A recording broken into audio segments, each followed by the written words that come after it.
অন্তরটাকে বড় বানা, মানুষের বুকে লাগানোর গুণটা অর্জন কর।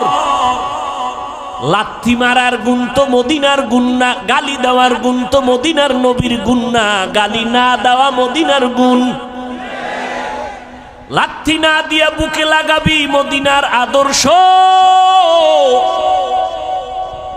এই জমিনে জান্নাতের টিকিট পেয়েছেন 10 জন সাহাবা। আবু বকর জান্নাতের টিকিট পেয়ে মরণ পর্যন্ত শুধু কান্নার আওয়াজ। আমি আল্লাহর আদালতে কেমনে দাঁড়াবো, কেমনে হিসাব দিব।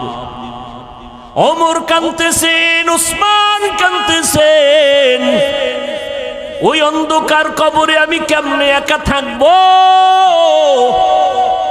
হযরত আলী কাঁদতেছেন, রাতের গভীরে কান্নার আওয়াজ। নবী কান লাগাইয়া নজর করে দেখেন আবু বকর তাহাজ্জুদে কান্না করে। এরে পর্দার আড়ালের আম্মা জানেরা, এরে আম্মা জান, ওই জাহান্নামী নারী এমন কোন গুনাহ নাই, করে নাই। রাস্তা দিয়া চলতেছেন, হঠাৎ করে নজর করে দেখে রাস্তার কিনারা একটা কুকুর পানির পিপাসায় জিহ্বা বের করে কাঁদতেছে।